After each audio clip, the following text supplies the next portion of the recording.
Welcome back to the Underground Strategy Podcast. My name is Max, and today we got our friend Andy Balaam with us again.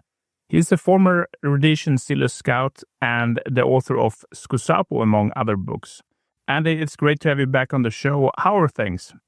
Oh, I'm well, Max, and I'm happy to be back. Good to hear that, Andy. It's always great having you on. So today we're getting into Operation Long John, one of the major cross-border raids into Mozambique in 1976. At this point in the war, things had changed fast. The Portuguese were gone, and ZANLA had way more freedom to move. This operation brought together intelligence, pseudo teams, and direct action, all to cut off their supply routes before things spiraled out of control. Andy, walk us through the lead-up. What was the situation on the ground that made Operation Long John necessary at this stage of the war? Up until 1975, the Portuguese still controlled Mozambique. They had troops in and they were busy fighting Frelimo. So Frelimo was busy and didn't have much time to help the ZANLA and the ZIPRA troops. But in 1975, the Portuguese called it a day and handed over Mozambique to the Frelimo. This now changed the whole picture. Frelimo now had time to spend helping ZIPRA and ZANLA, and they had now had access to all the railway lines and the roads. There was no more interference from the Portuguese troops, so the whole situation changed. What used to be a small trickle of troops from the freedom fighters coming into Rhodesia turned now into a stream. And if we didn't do something about it, it would soon turn into a raging, uncontrollable river. So the powers that be decided the best way to solve this problem would be to take the battle to the insurgents themselves in Mozambique, hit the training camps, the supply depots, that sort of thing. So one of the major problems was, of course, the distance. And to walk in 60, 70 kilometers and try and attack a camp was a non-starter. So the first thing they had to do was come up with a way of getting into the country, and hence we started to do the flying raids. We started off the first one, which was basically a dry run, which was op detachment. Everybody looked on it as a great success, and they decided to use this mode of transport to get deeper into Mozambique and to hit the supply camps and the training camps. And at that stage, I guess the Selous Scouts had taken over the main intelligence gathering, or did the Rhodesian Army intelligence have any role in this? Yeah, that is correct, Max. We did. There was no other place for the Rhodesian Army to get any intelligence from, because we had well-trained troops, well-armed troops, but we couldn't find anybody. You can't defeat the enemy you can't find and bring to battle. You're fighting a lost cause. So, that was one of the major problems in there at that time of the war. That kind of sounds like you were about to hit Operation Long John blind. That operation was basically was done blind. We had little or no intelligence on that operation. As we go along, I'll talk to you about the reconnaissance that we did, but internally and externally, our intelligence on the movement and the amounts and what was going on and who was doing it of the ZANLA forces was very limited. All we could get was from what we caught in a contact, and normally those were low-class cadres that basically didn't know anything that was of any value. Yeah, and that is always the problem with combat captures. I mean, you might get lucky, but most of the time, the guys you grab aren't sitting on anything useful other than the immediate picture, maybe. And, I mean, they're just the ones unlucky enough to get caught, right? And that's where the proper groundwork comes in. You can't rely on luck. You need a plan. You need different angles of approach before committing to something the size of Long John, of course. So what kind of planning went into these raids before Long John? Did you have any alternative strategies that you considered before committing to the operation? Operation Long John didn't just happen. After detachment and the Portuguese pulling out of Mozambique, there were many plans. I went to Bulawayo, which was the headquarters of the Rhodesian railways, and learned to drive diesels because we were going to kidnap or hijack, for the want of a better word, a diesel train, drive it into Maputo and blow up Maputo. It's a bit of an exaggeration, but that's the gist of the idea. Another plan before Operation Long John came into existence was to attack Villa Salazar, which is just across the border in Mozambique, and commandeer a train from there and go through to Beira and blow up Beira. So there were many different things happening before they finally settled on Mapai and Operation Long John. Okay, wait. We need to take a step back here. The train. You actually trained to drive a diesel train? I mean, I've been trained to drive a lot of weird things in my career, but this sounds like something straight out of The Wild Geese or some old mercenary film. You just have to tell me more about that.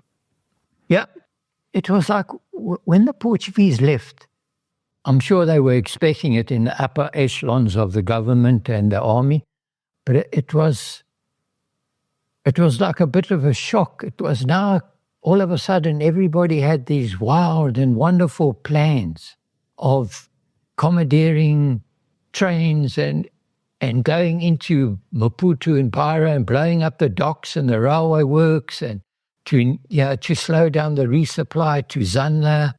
And most of them are unworkable. It wasn't going to happen.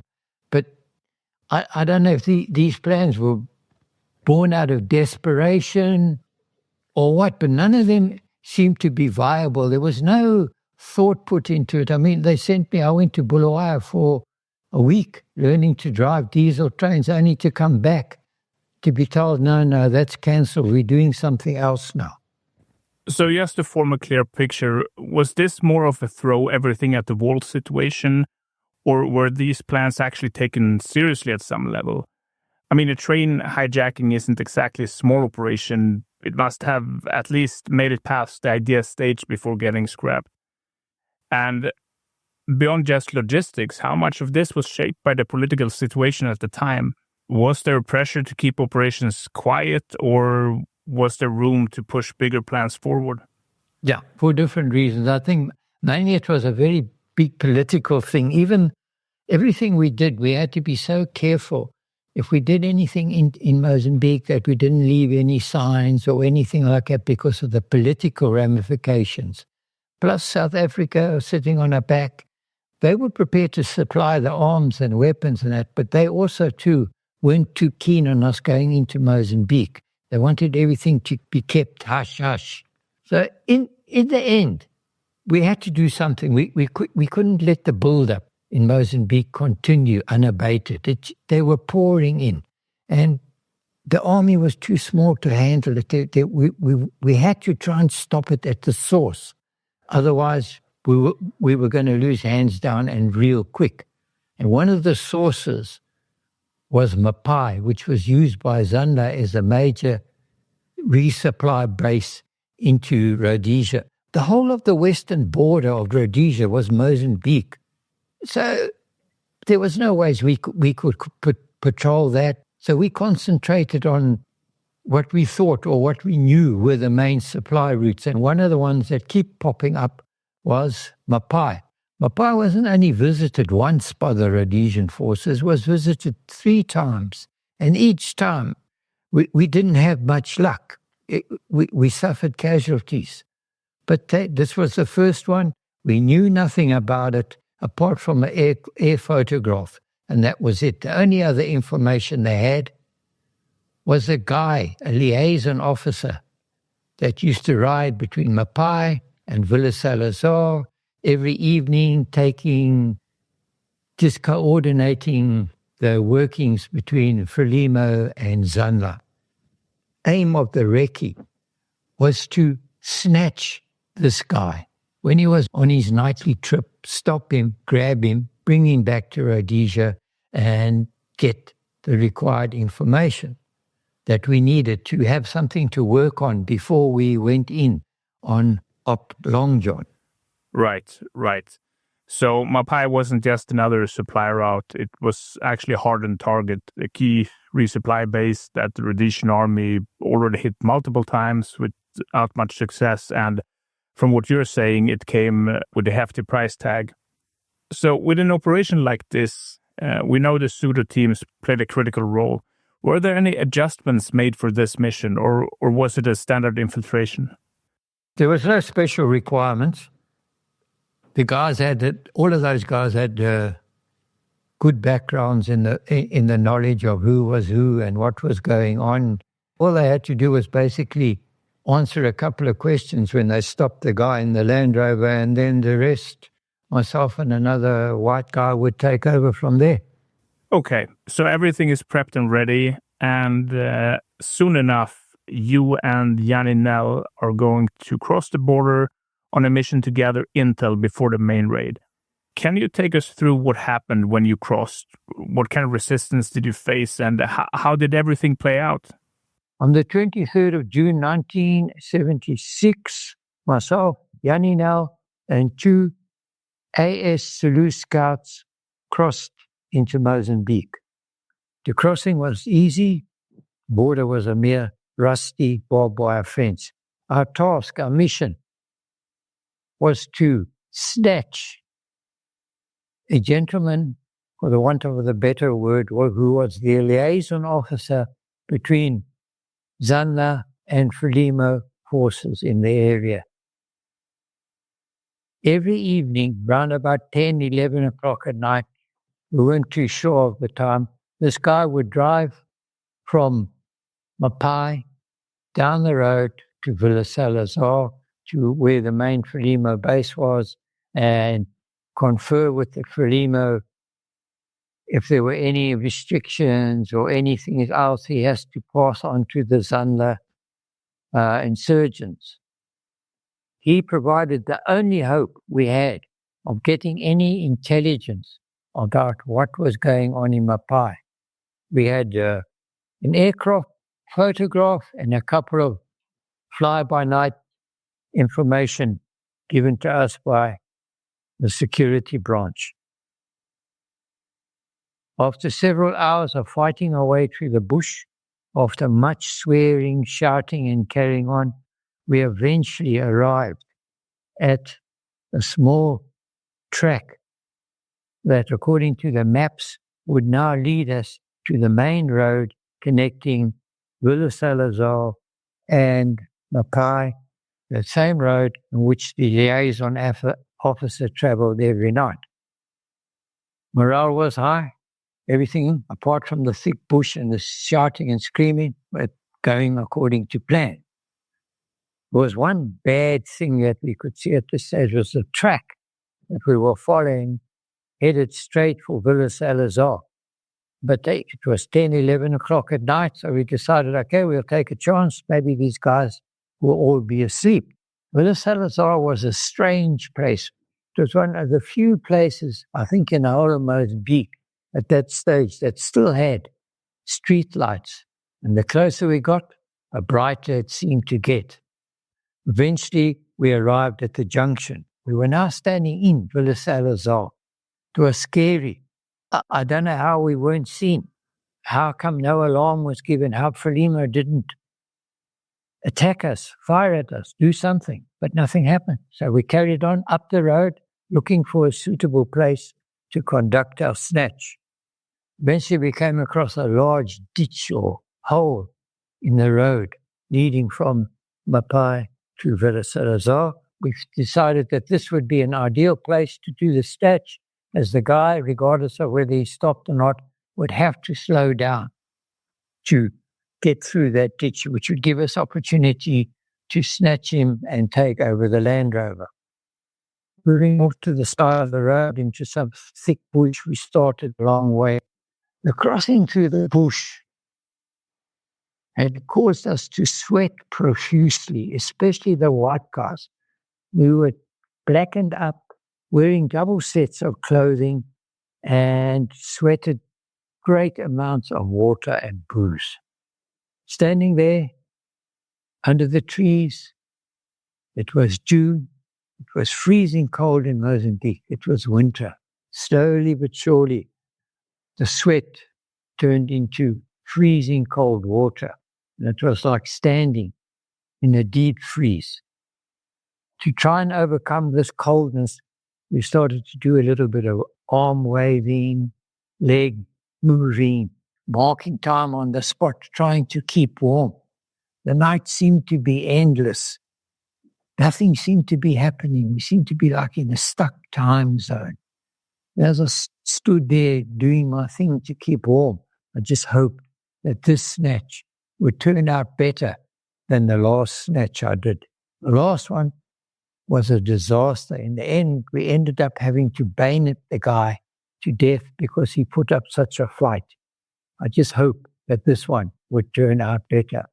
Several lifetimes later, a sound of a straining engine broke the silence. We all stared up the road. And there, sure enough, in the darkness, we could see the flashing of lights from a vehicle as it went up and down the huge corrugations in the road. Straight away, the coldness was forgotten. All the bad stuff had gone. This was it. Things were turning out our way. Maybe with a bit of luck, we could pull this one off. As the vehicle got closer and closer, so our morale climbed higher and higher. When the vehicle was about 50, 100 meters away, we asked the two AS Selous Scouts to stand in the road and flag it down, and to see if we could get this guy talking and maybe help us snatch him. Sure enough, as soon as he came round the corner into the deep hole of the corrugation, saw the two Selous Scouts guys, stopped, called them across, and started giving them a lecture on the fact that this was a curfew area and they would get shot and they should jump in the back of the vehicle and they would go with him and take them to Villa Salazar, where they would be safe for the night, and the next morning they could go back with him to Maputo. While this was going on, Yanni Niel jumped into the passenger side of the Land Rover, pulled the driver, the liaison officer, out to the passenger side, put a pair of handcuffs on him, and that was it. The snatch was now done. Now all we had to do was get across back into Rhodesia.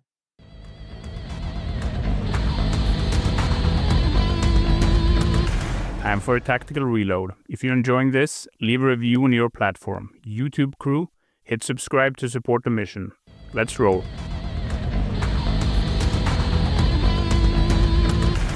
That is indeed a very proper snatch and grab if I ever heard one.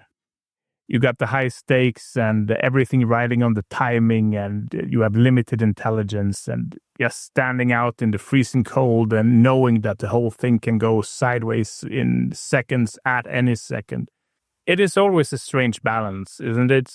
I mean, you have that wired, focused feeling, but at the same time, the hours drag on before it kicks off, and you're running through what's about to happen, thinking about every possible way it could go wrong, and at the same time, there is absolutely zero room for hesitation.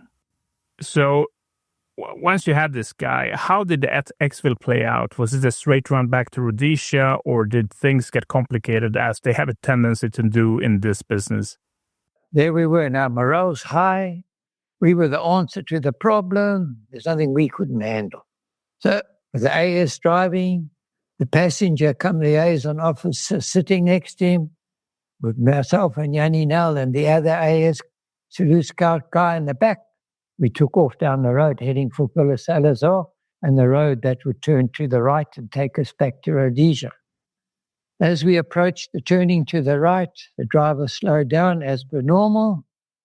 The passenger, sensing a chance to escape, opened the passenger side door, jumped out and took off down the road heading for Villa Salazar, which was just a matter of 50 meters.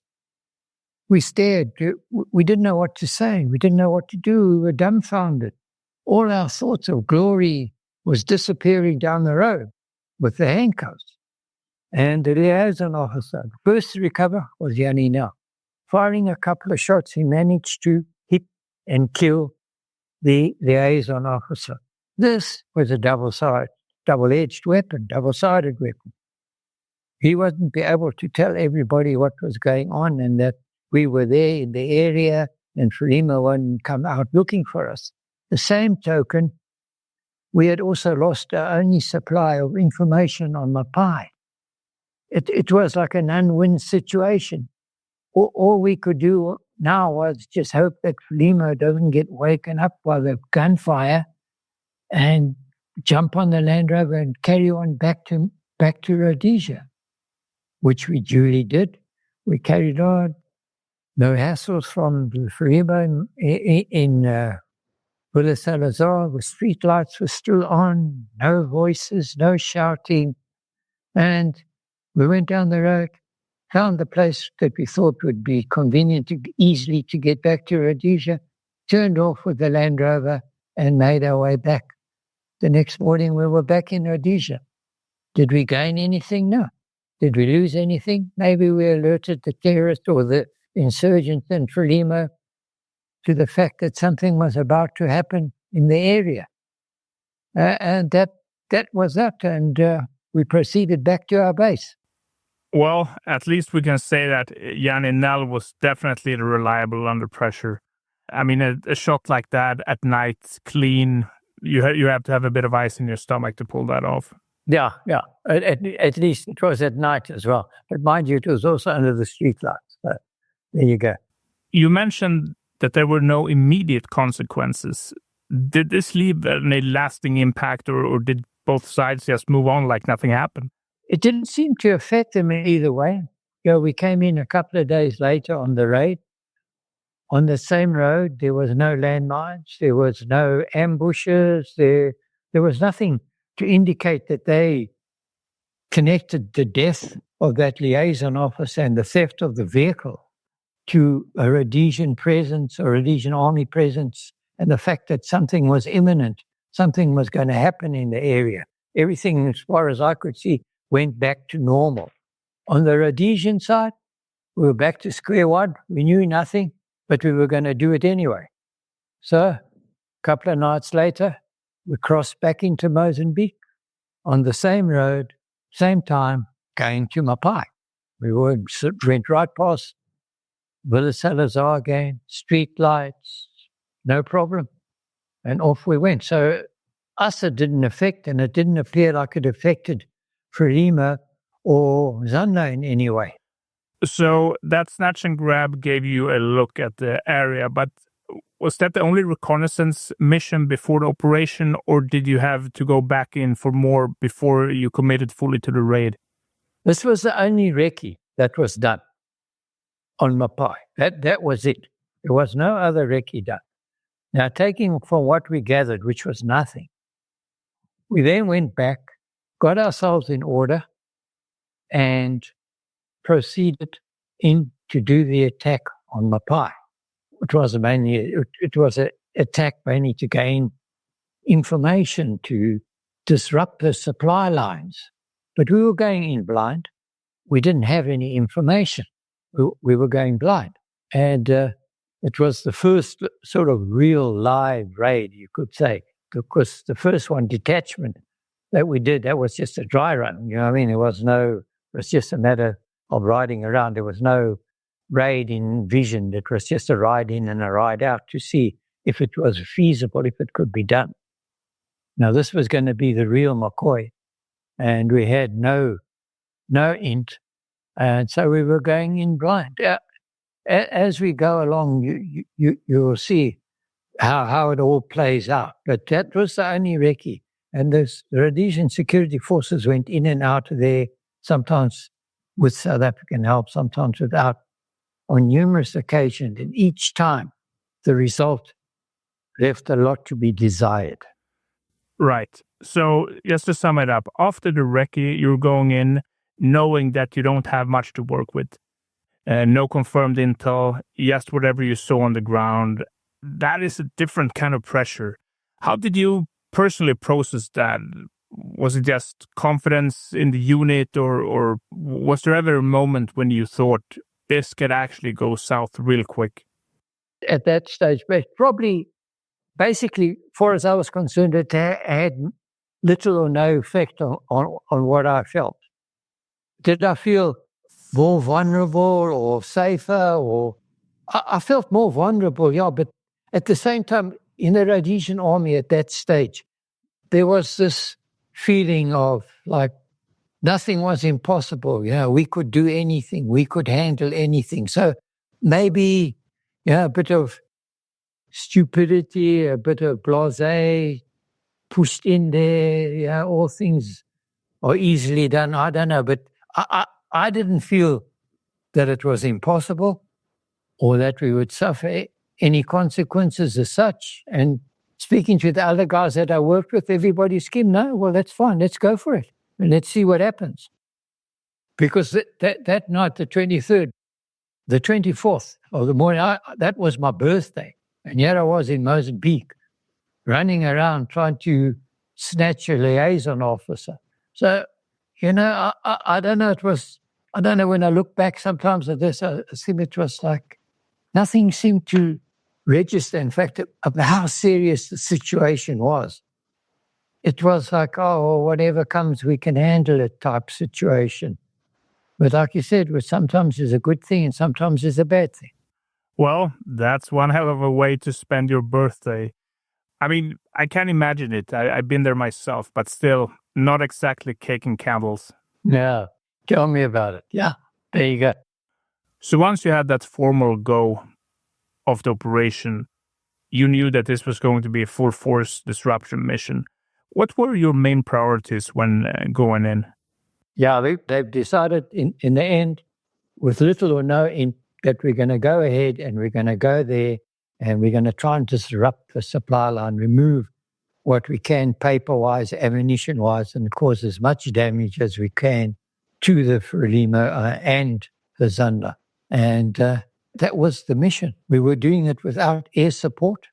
We weren't allowed any air support or anything like that. We were basically told, if you drop in the trouble, don't expect any help from the Air Force. But like I said, that was it. Sometimes you get used to having so little and doing so much with so little. It doesn't bother you anymore. There's no backup from the SAS or the RLI, right? No, nothing. That was it was us. That was it. We were basically going to fend for ourselves. This operation was like basically the first one. There was a lot of detail left out. I mean, I can remember going to the briefing for what it was worth. It wasn't worth much. Casualties, we'll look after our own, you know what I mean? We'll try and get him out and this and that. We were told there was no air support, you know what I mean? And we were basically on our own and we had to make do with what we had. This was all a big political thing. They were so shit scared, for the want of a better word, of anything, of any raid getting out that the Rhodesians had actually, because we were illegal, we were UDI, had actually attacked a recognized country. We had invaded, and it was politically a death knell. And the reactions were incredible to live in that kind of period, in that time. Nothing was like it should be. Everything was exaggerated and overreacted, and there was numerous silly things that took place. Well, politics are always a complicated landscape to navigate, and usually it all trickles down to the action units in this kind of weird way. But since I'm more grounded, I got to ask about the gear at this point before we go all guns blazing. What kind of kit were you guys going in with? Heavy, light? What were you expecting?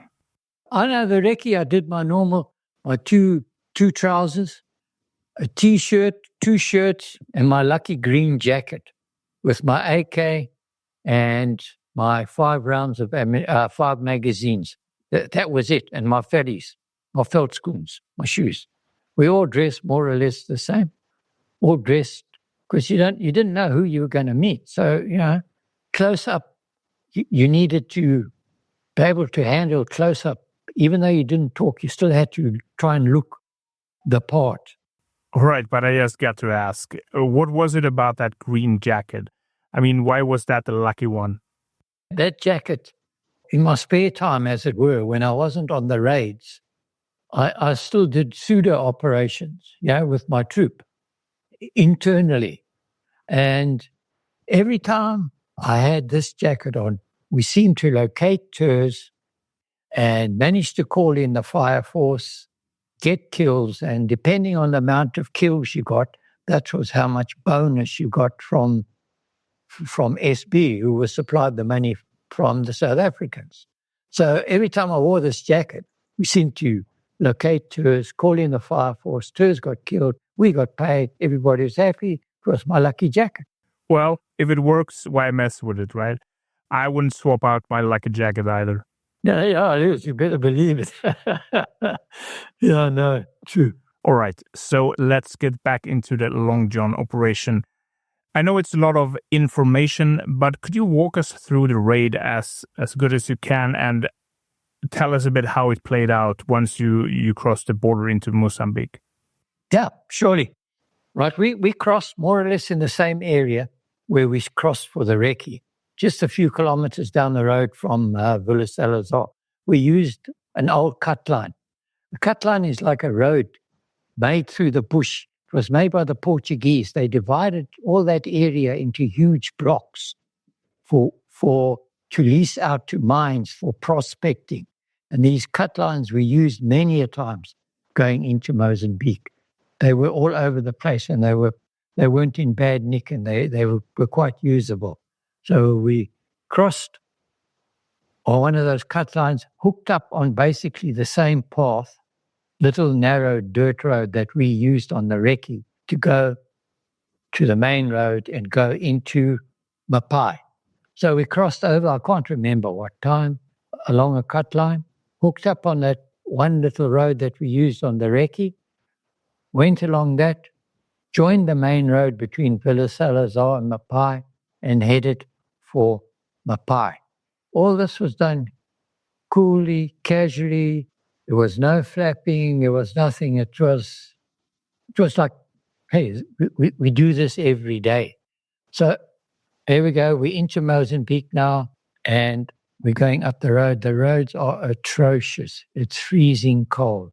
I'm in the back vehicle because I got the mortars. I got 260mm mortars, which I'm now going to provide supporting fire for our troops if we come under fire. If my memory serves me correct, it was 5 vehicles, 4 Unimogs and 1 pig. A pig was a Unimog where they took off the normal bodywork and replaced it with 1/8-inch steel plating to try and make it a safe place for your operations and your radio. So where we go up the road, everybody, as far as I know, was armed with AKs. One of those Unimogs had a 12.7 on, and the others were just standard MAGs, if I can remember correctly. And then the rear one was myself, my friend Pete Mack, and my 260mm mortars.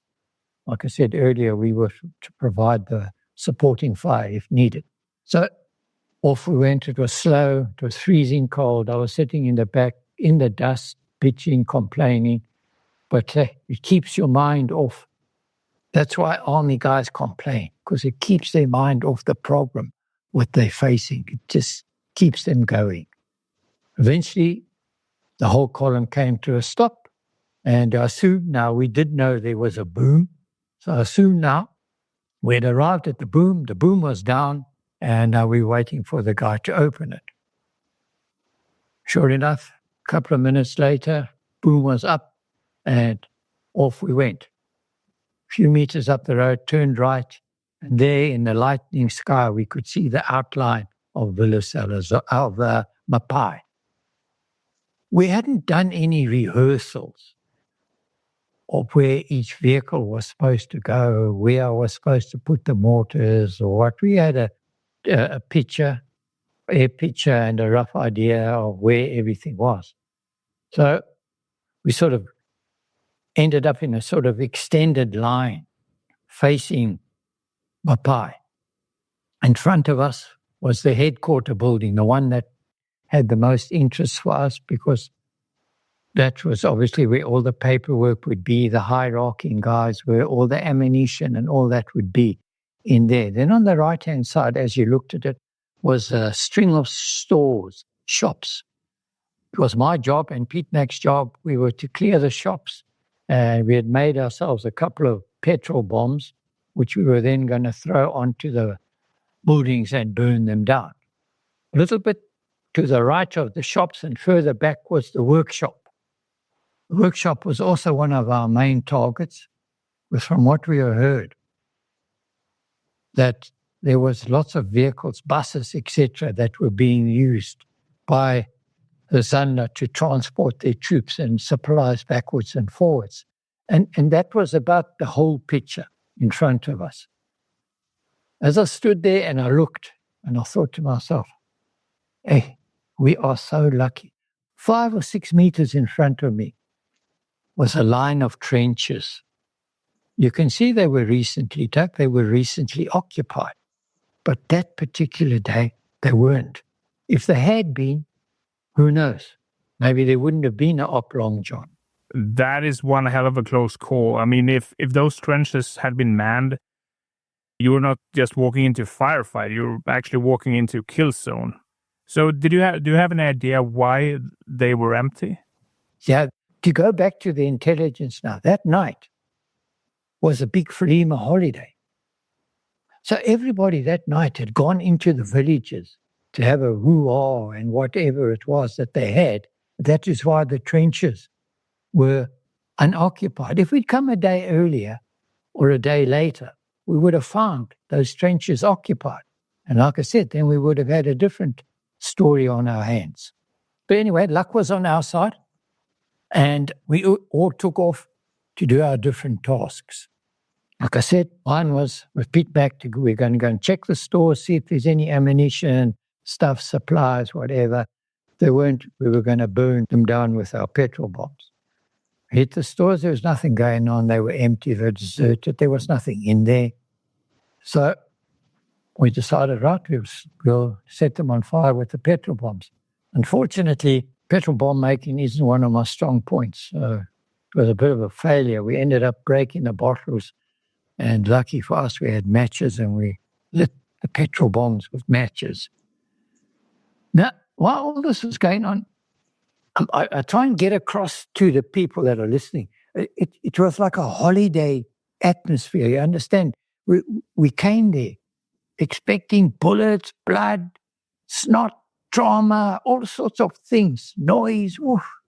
And here we were, walking around, joking. You know what I mean? It was like the mindset, it was like unreal. I can't explain to you the feeling, what it was like. Sadly, this was to be shortly lived. The guys that decided to clear the headquarters, Yanni Nell, Dal Collett, and Tim Bax, had come under fire in the headquarter building.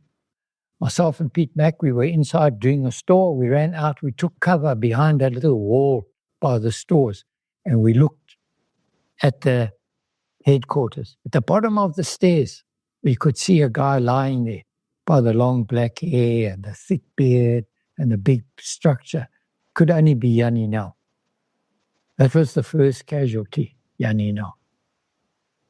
The next minute, we saw somebody come staking out 4 at the top of the stairs. We didn't know then that the guy was paralyzed. That was Dal Collett. Then there was some more firing. And somehow the third guy, Tim Bax, managed to drag himself down the passage of that headquarters onto the veranda.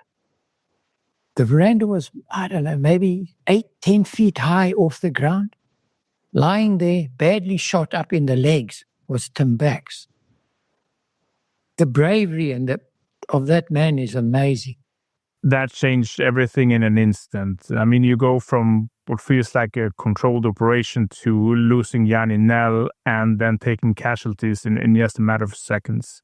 That's the kind of moment that throws everything just into chaos. And what about Tim Bax? Did he make it? Yeah, between talking to the guys at the bottom and him, they got together with a mattress come blankets, and he dragged his body over the end of the veranda into the blankets come mattress, and he is alive today.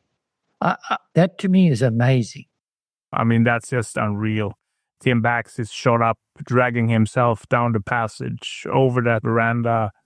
I mean, that's not just resilience, that's refusing to die. And as we know in the moment, there's no possibility to process any of this. So how do you continue to fight? Do you ever get that 50 cal up and going? Yeah, that's right. So now a deadly silence falls over the whole area. This is it. The party time is finished. So now back to work.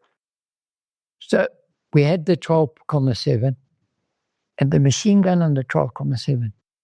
From what we could gather, the guy doing the shooting was in the roof. So the 12,7 opened up on the roof and continues to fire and fire. It didn't seem to have any effect.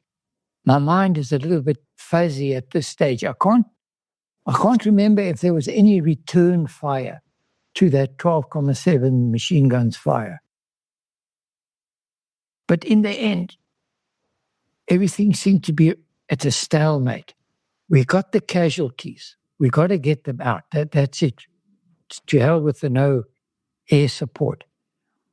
Our guy in charge, Major Butch Duncan, got on to Reed Daly and told him the situation about the injuries. We got a serious problem here. Reed Daly, from what I can gather, then got a hold of Walls, the Supreme Commander, who then authorized air support. The first to come in was a Lynx, if I remember correctly. No. First to come in was the helicopter, which picked up Gal Collett and Tim Bax. They're leaving Jannie now. There was no space. He was dead. After the helicopter left, a Lynx then came in and struck the building with rockets. I can remember lying there behind this little wall with Pete Mack, staring at that building as the rockets were hitting. And to this day, I can swear that I saw a guy run along the top of that veranda, the one that Tim Bax had been on, jump off and take off into the bush and disappear. I don't know if that was the same guy that did the damage, but that is what I saw. After the strike, everything went quiet. There was nothing. And within 15, 20 minutes, everybody was back at work. The papers were being started to collect. The ammunition was being put in a pile. The shops were burning. Piet van der Riet, who was in charge of the demolition party, had started blowing up the buses. They saved one bus, which we were later to load the ammunition on, plus Jannie Nell's body. And we were then, once we had been completed, we were then going to use the same route out and go back to Rhodesia. And that's about it in a nutshell. So after the bad beginning, everything settled down again, and I don't know how you ignore what your eyes saw, you carry on, you hope for the best, or your training kicks in and you just do what you're supposed to do. I don't know, but before I knew it, we were there, loaded up and ready to go.